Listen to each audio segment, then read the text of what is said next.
Yes, we are live. Okay. Hey, beautiful people. How are y'all doing today? So, we are back with another episode of Drama Free Black Love. And we are two co hosts. My name is Jasmine, Stith, aka the Pretty Plug, and we have. I am Dr. Alicia with Coaching with Dr. Alicia. I am a social worker. I am a therapist. I work with couples and individuals, and I'm a college professor of social work. So I train other people on how to become therapists.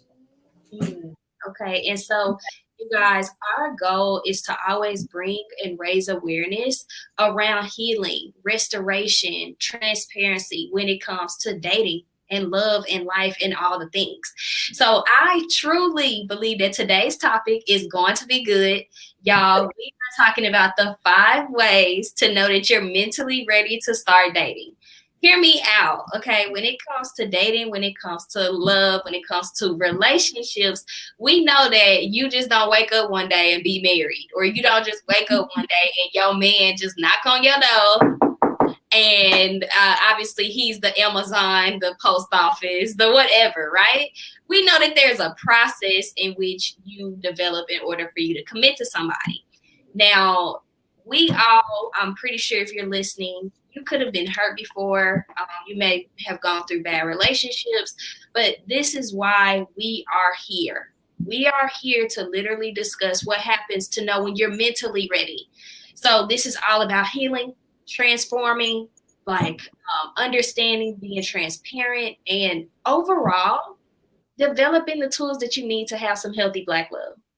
So, Dr. Alicia, what do you think about when I said I came with this topic? You was like, "What is dating?" You was like, "You were like dating for what?" And I was like, "Ooh, that was deep." Like, I don't think I've ever been asked like dating for what. So let's start there, Dr. Alicia. Like, what is your thoughts on being mentally ready to even date? What does dating in your world even mean? Yeah, I mean, I'm thinking in my world, if I'm ready to start dating, well, to know if I'm ready to start dating, number one, I have to know what am I dating for? What would be the purpose of me dating? So the first thing I would think about is what are my intentions? Mm, Right. right. So I would, I mean, just think about it, and you have to be very clear on these intentions because you need to make it clear to the person that you're um, talking to, the person that might be interested in you. I think it's very important to be upfront with whomever about your intentions on dating. Just say, you know what?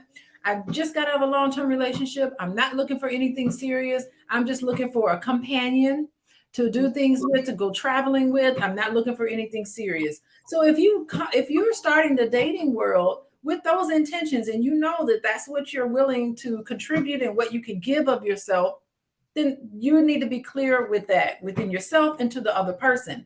Now, if you're interested in something more serious, you might want to say, "Hey, I'm open for something more serious. If it goes there, that would be really nice. I'm just open for it," because you don't want to seem all, what do they call it, thirsty. You don't seem all desperate, but you're saying, yeah, I'm open for the idea of settling down and getting married and having a really serious relationship. It's okay to be clear about that. Yeah, that's what I really want.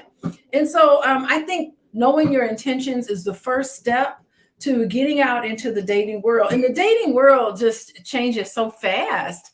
I mean, you have online apps, you have all these social events. This really seems to be a little more kind of structured and purposeful. Like you can go to a speed dating event where it's already known that everybody that shows up there is single. So you don't have any awkwardness, there. So there's all these different avenues and these different ways of which for you to make everybody know that you're available. So that's the first thing, setting your intentions, being clear with that, and being comfortable sharing that with a potential mate. Mm, okay. You said one of Uh-huh. my favorite words for this year, which is being um and if you're thinking about dating or I'm gonna just always use myself as an example. Yeah. um when it comes to, like, I guess if you're joining different dating apps, or if you are having conversations with people, or if you are just out and about at a coffee shop, when when you think about how do you approach, if you're the woman, how do you approach the intention on either saying, hey, like, I want to date? Like, how do you lead that? Or do you just let it come to you? I think it's like one or the other, especially if you know you're beginning to think about being ready to date. So, like, what are your thoughts on that? Man, let me tell you, I grew up, first of all, my mother she's an older mom. So she was probably I think she was like 35 when she had me, or 34 or 35. So I have an older mom. Most moms were much younger. I'm the baby in the family. So anyway, I have a mom who's older. And so her dating advice to me was really kind of old fashioned. And I also grew up with a lot of brother. I have a brother and a ton of cousins, male cousins who were much older than me. And so they would talk to me about dating, and you should hear some of the things they would say. And you know, they're just saying, listen, they would be like, Alicia, let me break it down to you. We want to set you straight when you go dating, because here are some things you never do. So I grew up listening to my cousins, who could be pretty crude, and my brother and his friends. Now, mind you, they did at some point in their life actually settle down, and they were solid dudes once they were in the position of settling down. But when they were in the dating world and they were just out there kind of playing around, they were playing around. So they gave me a lot of dating advice, and I think it was pretty sound. So one thing that my brother and my cousins would tell me, well, one thing that my brother would tell me for sure is like, do not walk up to a guy. No matter what happens, do not walk up to him. And I said, really? Don't walk up to him? He said, no. If they want to talk to you, let them walk across the room and come to you. And so he said, trust me, that's going to get them. They're going to want you more, because they're going to feel like you're just not easy. So he said they want to know that you're kind and nice, but they also want to know, not nice. They were very clear about not being nice, because nice girls get taken advantage of. So they were very clear about not being nice, but they were just like, you know, I think they conveyed a message where they wanted me to have some self-respect and dignity when it comes to dating. And it was my freshman year in college. I know I'm talking all around, but my freshman year in college, I noticed a lot of white girls were getting these dudes. Like, they were like getting a lot of black guys and stuff, but they were so aggressive. And I just wasn't comfortable with that. They were like, give me your number. Let me call you. Let me follow you. I mean, they were really, so they were like, they were scooping up all the available men. And I was just sitting there, you know, what am I supposed to do? Long story short, after listening to my brother's advice, my cousins would say, you know, if you see them in the car, don't walk up to no guy in a car and they call you over. You know, it was big. It was kind of like that sort of thing. And my mom giving me advice, telling me, listen, if a man wants you, he's going to go after you. The testosterone will make him go after you if he really wants you. And she said, just sit and wait. If he wants you, you'll know it by the way he behaves. So that sort of advice was what I got. So how did I translate that when I was dating? One thing I would do is, and I hope that's the question you asked me, what am I supposed to do? How am I supposed to let somebody know? One of the things that I did was, if I was somewhere and I saw someone that I was interested in, I gave them eye contact. Okay. So you give them eye contact. I give them eye contact. Like, so if you out in person, you give them that eye contact, and you literally like show them like, hey, I'm stare at them. I would stare at them, but I would give them I would just look them in the eye. And I noticed that if they liked you, then they would look at you back. And then that's when many times they would be like, come on over. And I would be like, no, you come here. I would say stuff like that. And they were like, oh, okay. And they would come over. So it was like a fun. So I had a lot of fun. I think like flirting back and forth was something that I did. And if he wasn't interested in me, he wouldn't give me eye contact back. Like, the eye contact would not be matched.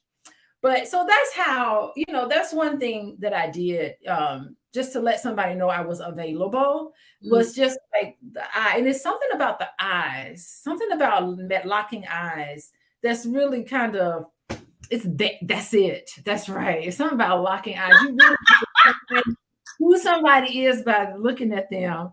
And so, that's how I was. I was really kind of flirtatious. I smile, I was friendly, and I think I was easygoing and open to talk about. Like I didn't have a mean mug. I didn't have no mean look on my face.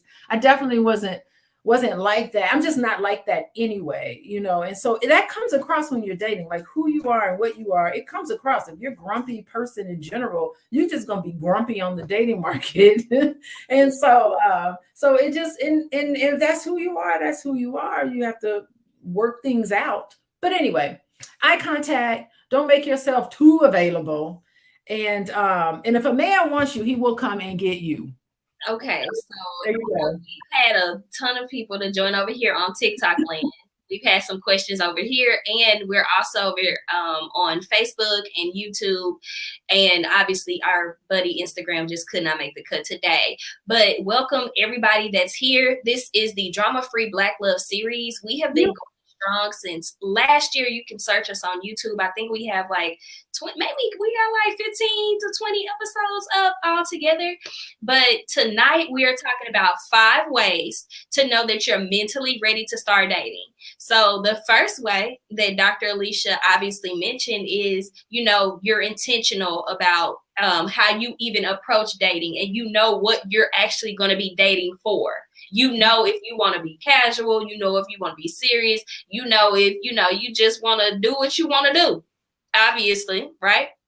And one of those ways that she mentioned was being intentional. So I'm just catching everybody up. And she said, y'all got to have the eyes. Okay. We got Christian Kegler over here says the eyes will never lie.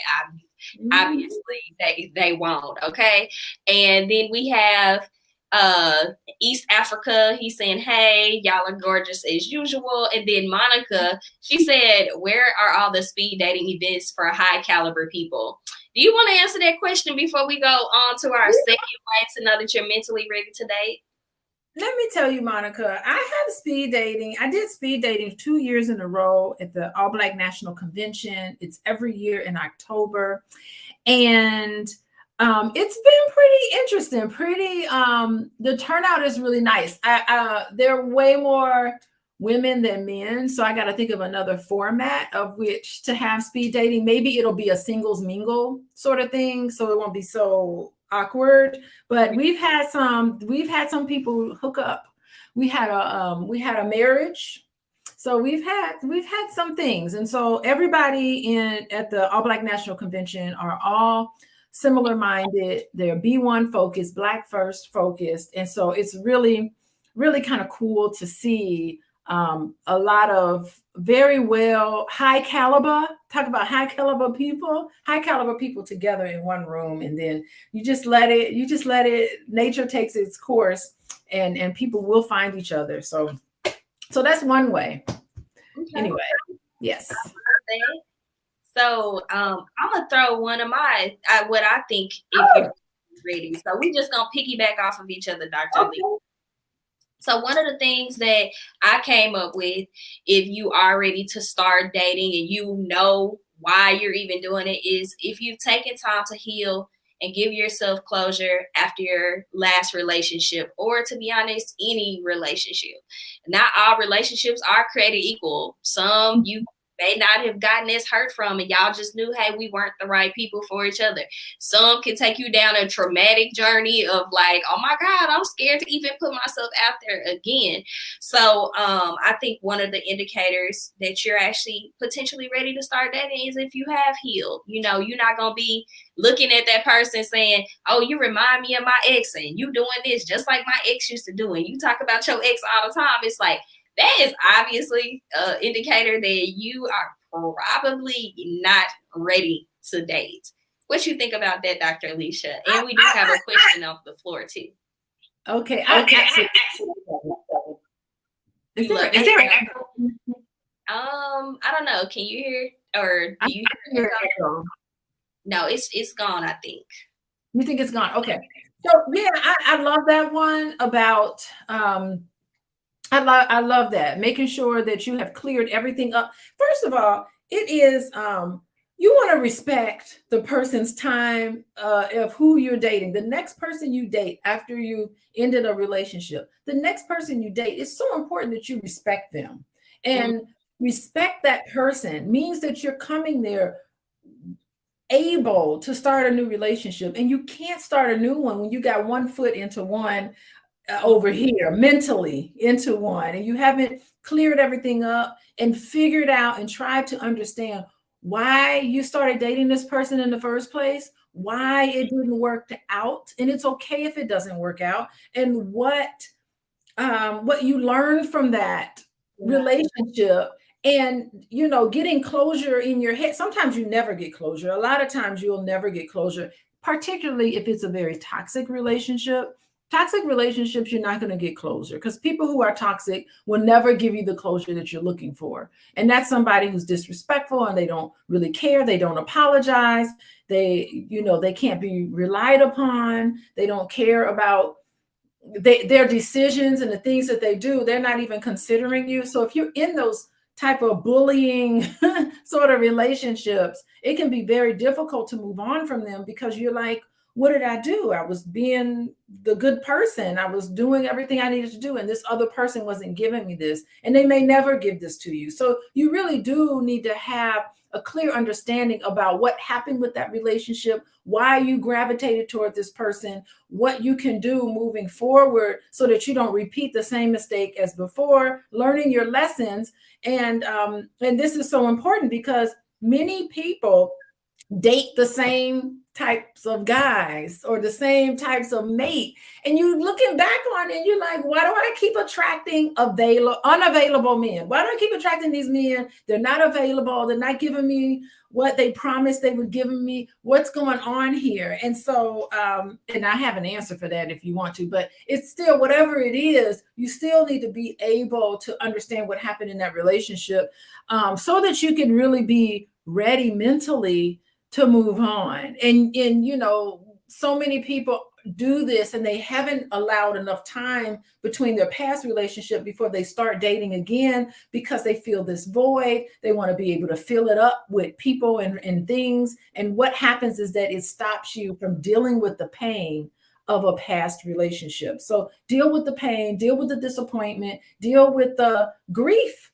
Because if you've been dating someone, even a year, if you've been dating someone, to terminate that relationship, there's a grieving process there. Yeah. You have to grieve the loss of that relationship, and in order to move on. And so that's something that I think, that's the reason why I think your suggestion is spot on. Yeah. Yes. And is there a specific way that closure is supposed to look, especially if you may not get it from the other person? Is there a specific way to get closure?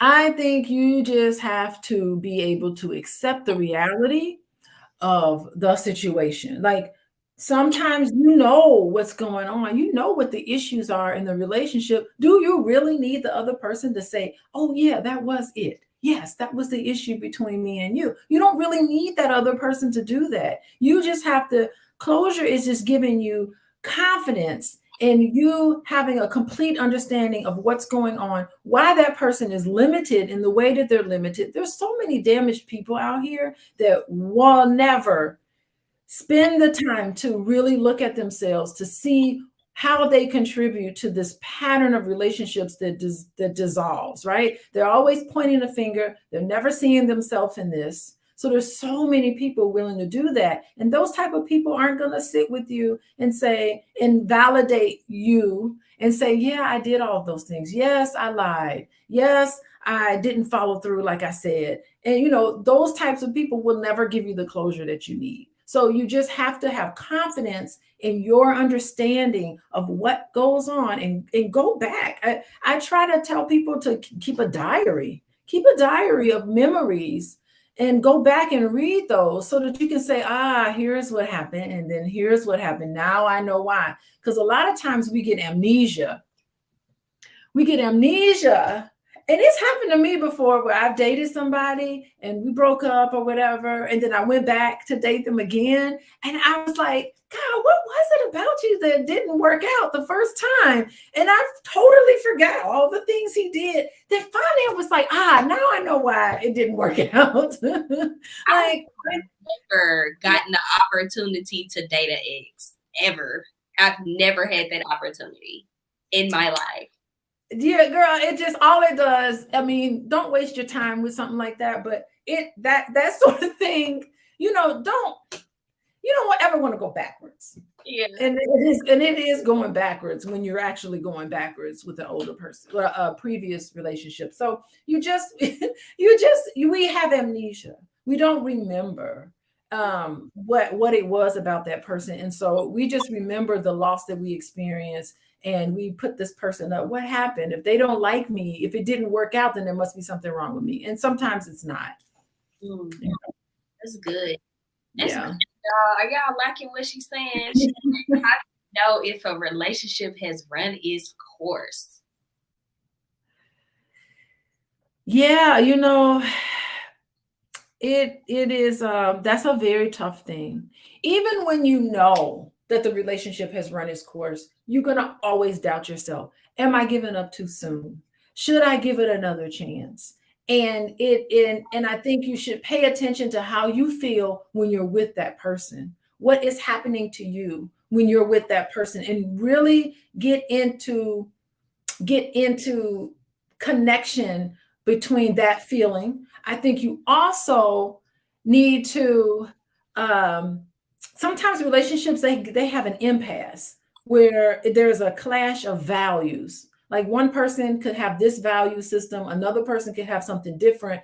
And if you're not able to compromise, you don't feel like you can compromise on that, and you're at a standstill and not one person is willing to budge, then you need to stop and you need to say, okay, where do we have common ground here, and why can't we get past this? Like, I can't live the rest of my life like this. Like, these sort of expectations is something that I'm not agreeing to. So having love for that person is so important, but it's necessary and it's essential, but it's not the only thing. You have to be able to think about what expectations are, what are the rules of our relationship.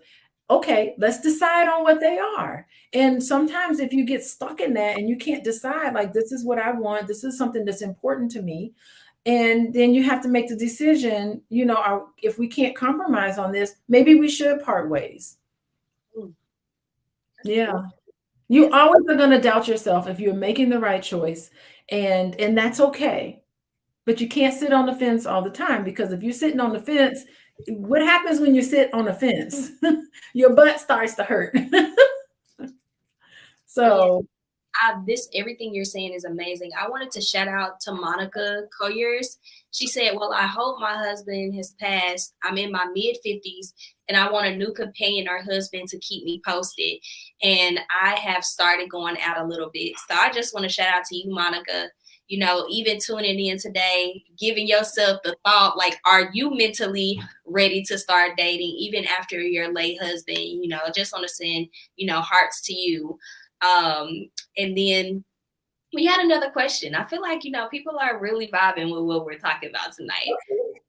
It says, do y'all believe in the right person but the wrong time? well, yeah, I think it happens. Timing is big.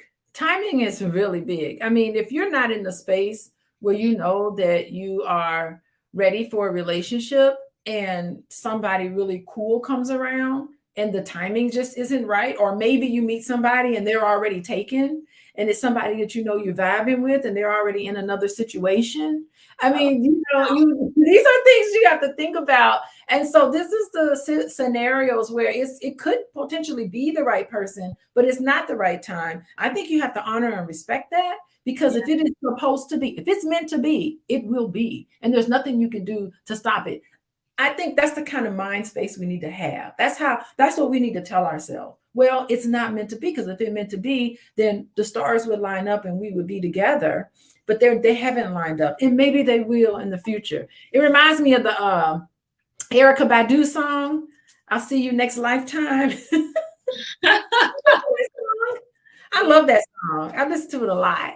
Yeah. And she's like, maybe next lifetime, maybe next time when things line up, maybe in another life, maybe it'll happen. But you just have to go with it. Don't force something there, you know. I believe in the right person in the wrong time. You know, I could say yes to that, but then I'm also like, is it the right person if it's the wrong time? Because I Mhm. feel like you only got to get love right once. That's it. You can get it wrong a whole bunch of other times. Let's be clear. Like, we know that trying to get love right is really hard. So if it is right, would it ever be wrong?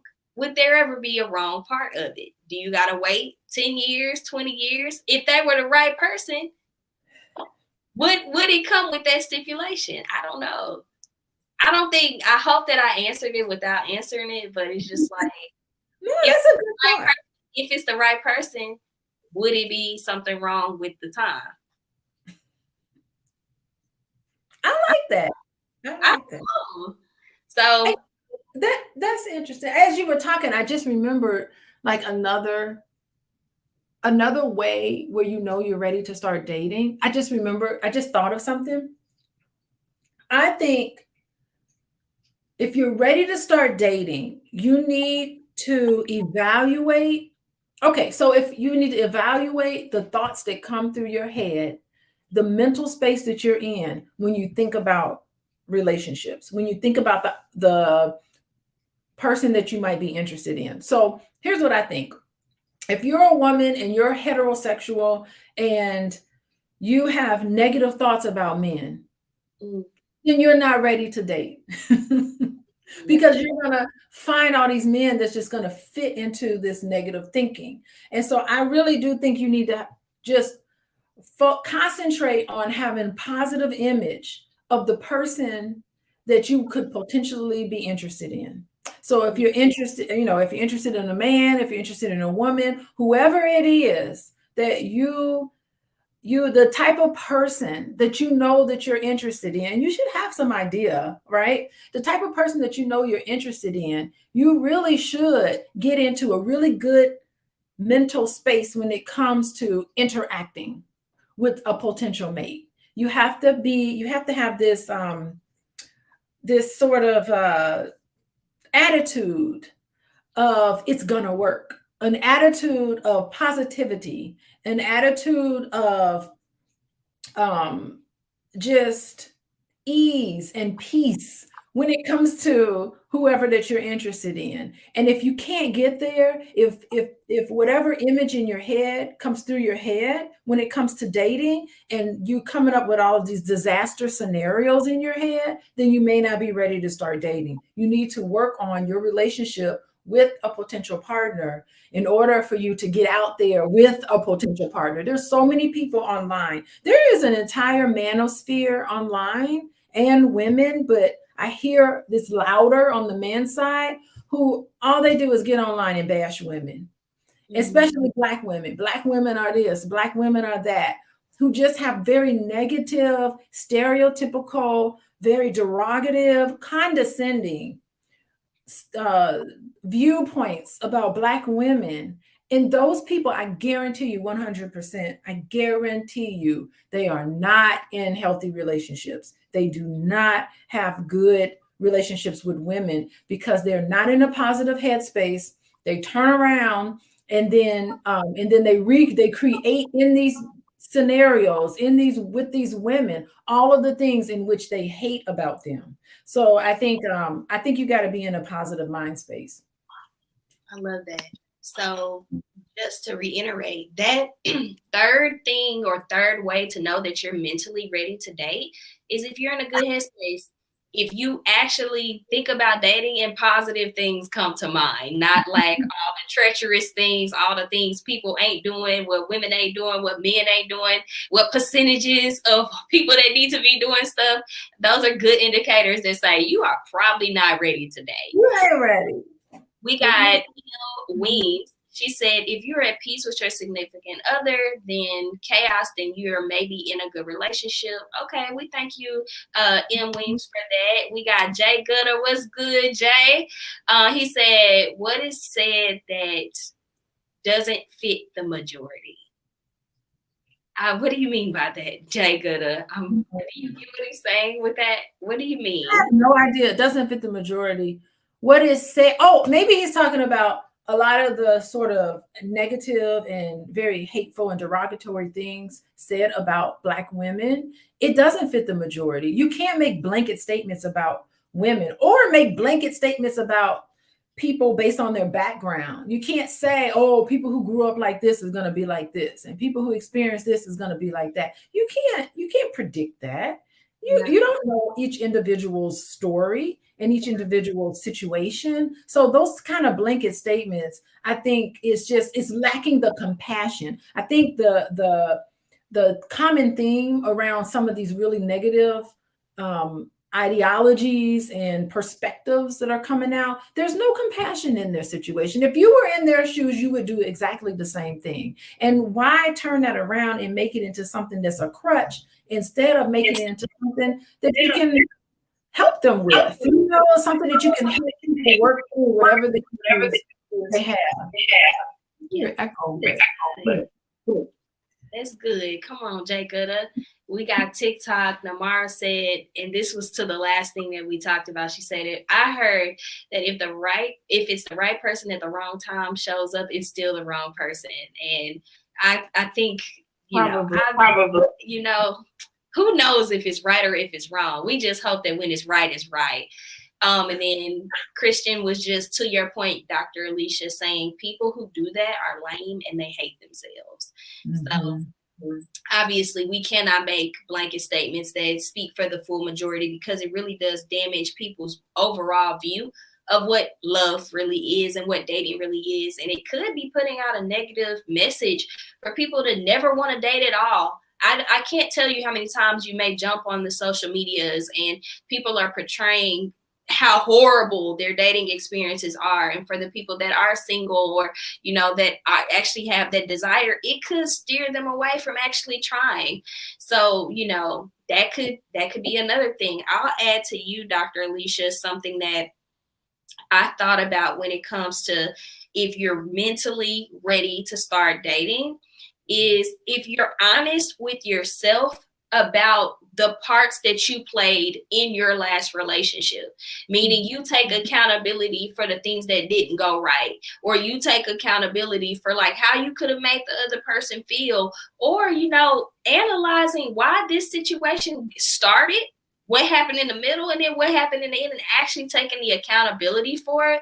I think I heard someone, they said, if somebody ever describes their relationship and all they talk about is what the other person did, you could tell that they have not found true accountability in the situation, because to even be with someone else, you have to take accountability that you still chose them, or that you at that place, maybe you chose to love out of a place of desperation, or when you identify certain flags, you didn't turn around. You got to ask yourself, where are you in your journey of taking accountability for the love that you've had in the past, but especially if you want something in the future?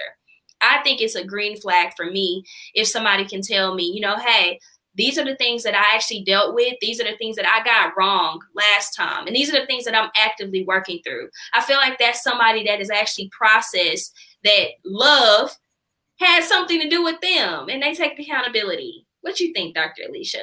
Oh my God. You're dating somebody and they talk about their exes, and it's never them. It's never you. Oh, I dated them. They were all crazy. They were all crazy. You didn't contribute to that. What's your place? So I think that's so important to be able to look at that. Yes. And another follow-up came, and it says, how do you get past an ex's lingering energy before stepping into a new relationship? Lingering energy? Yeah. So obviously, in this person's situation or the questions that they're asking, they have an ex that's lingering, and how do you do that before stepping into a new relationship? It's a lingering feeling. Maybe that ex is not sitting beside them, but maybe they still feel that thought or that presence or that spirit of there's somebody still that maybe they still love them or still have feelings for them. What do you think? Man, I think that you don't hear an echo.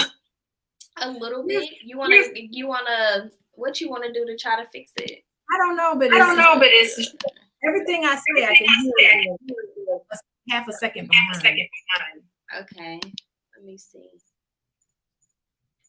It's good on my side. I know that could definitely not be the same on your side. Good night, Jimbo. But I can carry us in this conversation. Okay, I don't know. It's just okay. You want to come back out and then come back in? Oh, okay. I can do that. Yeah. You don't hear an echo? On a little bit, but again, like super loud on my end. Challenges. Yeah. TikTok hears us loud and clear. I think our StreamYard may be having some journeys, but if you want to come back out and come back in, Dr. Alicia, I got you. Really? Yeah. So I don't mind carrying us for this conversation, y'all. I definitely love talking. She's gonna come out and come back in. What I'll say about the lingering energy is like you probably still love that person. I won't even think about it in the negative ways. If you feel that there's a lingering energy or like you can sense that you're going to see them or experience them, or, if you start to date or go be with another person and you still feel them in some ways, you probably still love them. And when you're loving somebody or when you have been in a relationship and you truly love them, it is not as easy to say, oh, I'm just ready to move on. I'm just ready to be with somebody else. Like, you could still love them. And I don't think it's anything wrong with saying that. Are you supposed to be with them just because you still love them? No, I feel like you have to continuously mourn the loss of a person still being alive. But you technically don't have access to them. You can't talk to them, or y'all will never speak again. So I don't know. And we were talking about the exes and the lingering energy. And I was just saying that could just be that you miss them or you love them, or, even if another person were to be sitting right there next to you, it may not be enough because you still know you got love for that person, So the people in YouTube said there's a huge echo. Really? Yeah. Experienced it on my side. I feel like I've just heard only positive feedback over here. Okay. Do you see? Yeah, I see Mr. Jimmel Dole. It's a huge echo when Dr. Facebook, okay. I can hear it. I don't know. Yeah, or you could cut your computer down a little bit. Yep. But I feel like it's fine. TikTok can hear you. Something is happening in the world, but if it isn't unbearable for you to talk over there, I'll try to work. Okay. So let me tell you. If you want a relationship that's serious and you want to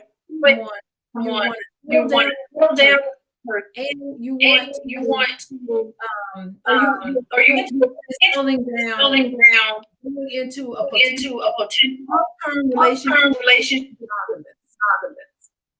One thing I think you need to consider. Dr. Alicia, can you come to the computer a little bit more? Because I feel like when you come in, you're good, but when you come out, you feel that you're out. I feel like you're good right now. Okay. Yes. All right. So the echo was really good. Do you have two mics on? I do not. I one. Okay, because we are starting to hear it just a little bit. You want me to? I can. Yeah, let's do it. We got two more things to do. Yep, I'll carry us. Okay. Let me go. Okay, perfect.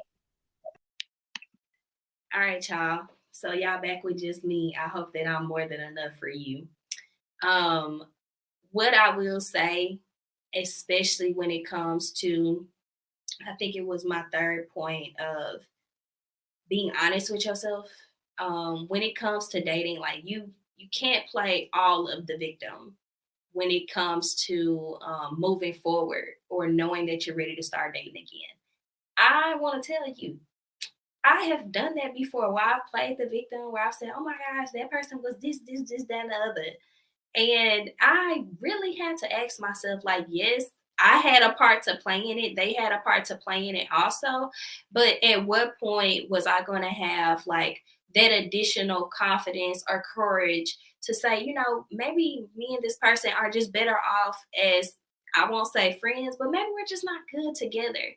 And sometimes we hang on to things because we are afraid of maybe not finding someone better. We're afraid of letting go of somebody based off the time. Or we're afraid that, maybe we'll never have love again. Right? And so when you're thinking about actually dating, moving forward, you don't want to go into your next relationship or start dating and you have nothing that you can take accountability for. You have nothing that you can say that you could have done better. That you can say, you know what, I'm going to improve on this, or that you have actively taken the time to heal certain areas in you that could be wounds that could be stopping you from, potentially falling in love with someone else. But you recognize like you ain't always been perfect. You ain't always been that great. And when you go to the toilet, sometimes that stuff do stink a little bit. Okay. So I just want to encourage anybody out here, when you really start to acknowledge, like write it down. Hey, this is what I didn't do really well. It would be great maybe if you could go back to your ex and ask them, what are all the things that I did that didn't make sense? Or what are all the things that I did that hurt you? Maybe it would be cool to, are you good now? I'm on a different computer. The echo. Oh my gosh. It sounds okay. Yes, I don't know what's going on today. But you're still here. I'm here. I'm here with you. Jim when I speak. Okay. Okay, I'll mute my mic when she speaks. Cool.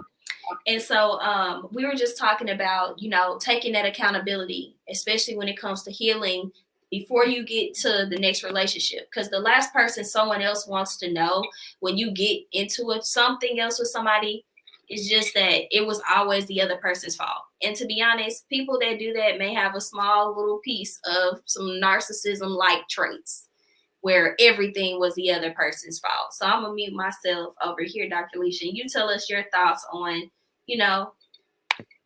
what it takes, or, when you are dealing with someone else and you don't know how to take accountability for the things that you could have done wrong. Oh, not taking accountability. I think I talked about that before. Yeah, I talked about how that is a red flag when you're starting to date somebody. Okay, there's no echo, but it is a red flag when you're starting to date somebody and you ask them about their past relationships and they can never identify exactly what they've done, what their part in the relationship issue could be. And so I think that's important to hear that. And I think that that sometimes it is listen, so many of us grow up being parented in a way where when we make mistakes, we're told that we are a mistake.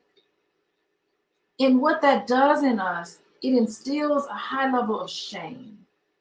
And we grow up with the shame. And what shame does, it makes you feel like you're not worthy. And people who grow up with this shame, not feeling guilty. I mean, I think it's important when you're a child that you feel guilty for, I don't know, not doing your homework like you said you would. You should feel guilty for that. Like, my behavior was bad. But what you shouldn't get a sense is that I am a bad person there when I did this. So it's important when you're parenting to make sure you separate the person from their behavior, because that's the difference between feeling shame and feeling guilty. So if you grow up receiving messages when you were little about you. There's something wrong with you. You are a bad person. There's something wrong with you.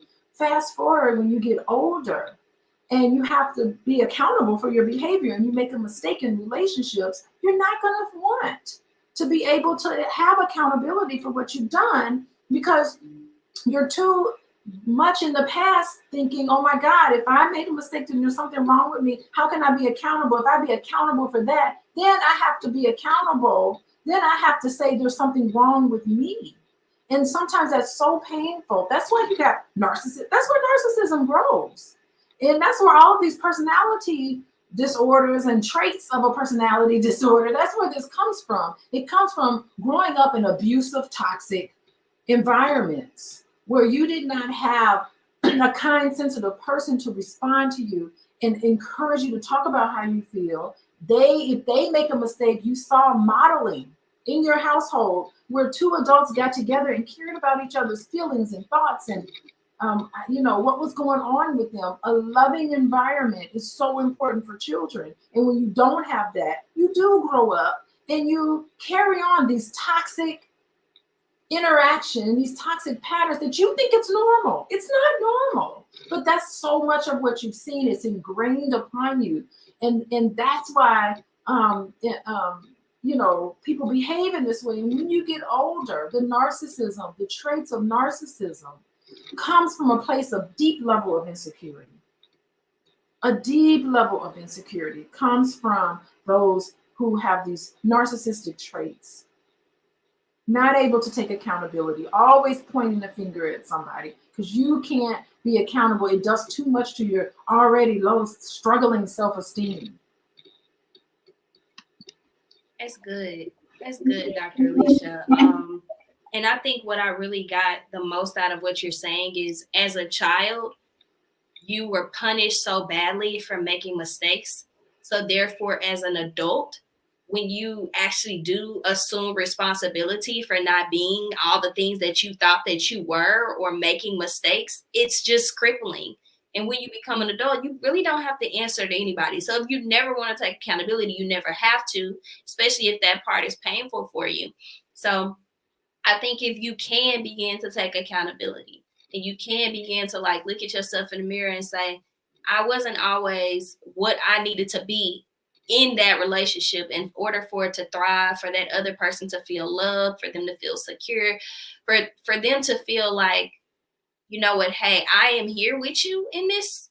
You're not alone. It's okay. The relationship ended for a reason. Maybe you two, it just wasn't the best to work out. But you had another question. Those are the people who are always going to get defensive. When you bring something to them, they're going to be like, well, I didn't do that. That's not what I heard. Or I forgot. I couldn't remember. They're going to do all of these excuses are going to come out. They're going to point the finger at you. They're going to talk about, I had a hard day. I had a bad day. It brings out the child in them. People who have those narcissistic traits are very childish. And an adult person can be accountable for what they're doing, can fess up, can apologize. People who with those narcissistic traits won't apologize. Or they'll say, I'm sorry for how you feel, which is really not an apology. They don't feel guilty. They don't feel guilty. They don't feel bad about doing terrible things to people because they're never going to feel bad about it. Means that they're going to say they're sorry and they really mean it. But they can't do that because they have this high level of narcissism going on with them, not taking accountability. Good. Dr. Alicia, over here preaching. We have a question from the audience, and it says, how important is it to show up for yourself before you show up for others or for your partner? Yeah. I think you gotta have a self-care plan. Just all of us, everybody needs to have a self-care plan. Figure out in your head what's important to you. I know I talked about it before. What's important to me? No matter what, I like to take out time for a bubble bath. I just got a massage today. I like to take time out when possible. I don't want to neglect my family, but if I get everything, set up okay, and then make sure I take that time out for myself. Things that are important to me. I love to go run. I love long distance running. it's just a wonderful thing to feel. I love the camaraderie. There's things in my life that make me feel really good, and I need to have that. I really need it in my life. I need healthy mind, healthy body, because listen, I do believe that I have a purpose in life, all just as all of us do. And if you don't take care of yourself, you're never going to find out who and what you are. You're never going to find out your gift to the world. You're never going to build the bridge between who you are and who you want to become. So it's so important that you can do that. And you should have a mate that can help you actualize yourself. They can help you pull out the best in you and to stretch and to make you grow, which goes on to another thing that you have to keep in mind to let you know that you're ready to be in a relationship. You have to be willing to grow. You have to be willing to stretch. You have to get into the things you did when you were single. It can't be the same things you do once you're married.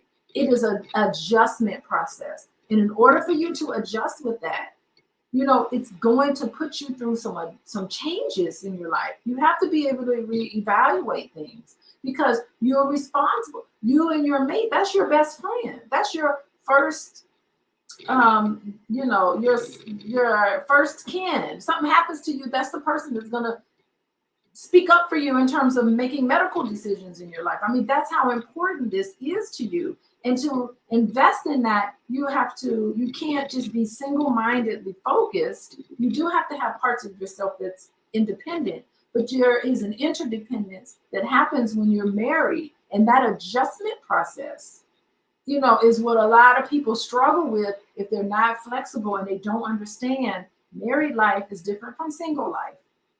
You can't do single stuff. It's just like you're either married or you're not. Now, when it comes to marriage, it's an on or off button. You're either married or you're not married. And so if you're going to decide that you're married, you can't have one foot in marriage and another foot in single life. It's not going to work unless you've made those expectations perfectly transparent and perfectly clear and everybody's on board with it, because there's alternate ways of people run their marriages how they want to run it, but that's so important to be flexible because it's not just you. You can't just be thinking about yourself. You have to also thinking about the marriage, and you have to think about your partner, and you have to be considerate, and you have to be willing to stop and say, okay, what did I do that bothered you? How can I make this better? You don't have to do that when you're single, but you do need to do that when you're in a relationship with somebody. It is healthy. I completely agree with you. And I think that if you are in a relationship and the ones that actually make it, I think they're the ones that have the capacity to grow, to expand, to get it wrong, to get it right, to forgive, to be stretched, like you shared, in ways in which they never even imagined. Especially like, let's say couples that they're single, they get married, they start to have families. Like when you married that person, they wasn't a dad or they wasn't a mom, or maybe they even go through moments of grief, depression. Things don't work out, they lose jobs, money could be funny. There are so many things that happen when you're actually like in a relationship with someone that if you all do not have the capacity to grow, it won't grow. It just won't. And I think the relationships that do last, I pray that the percentages that do, is because they do have the capacity to grow. So I think that that's something most beautiful, to choose someone, even when y'all are starting to date and think that things are going to go further, that y'all can identify areas in which y'all aren't where y'all want to be, but y'all have the capacity to grow. And I think that's counteractive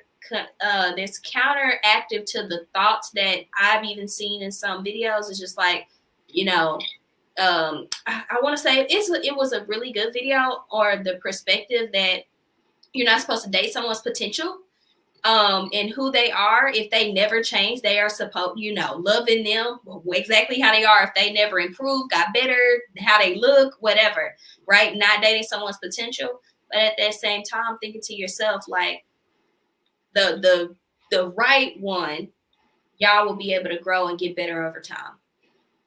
It's my thoughts. Yeah, it takes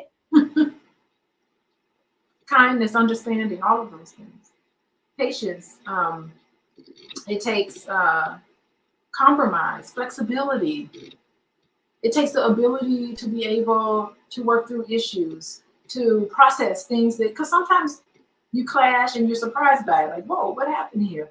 Being able to step back and to analyze it and say, tell me what happened, what came up for you here? What can I do differently? And at the end of it, you at the end of whatever the clash is, because it's gonna happen. It's not if it happens, it's when it happens. But the ability to be able to problem solve together and be able to say, oh, okay, I get that. You know what? From here on out, I'm not going to do this.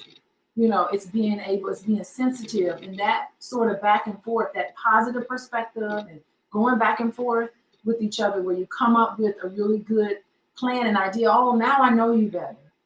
If you have that sort of attitude about it, yeah, your relationship will thrive and you will be able to adjust and you'll be happy and healthy.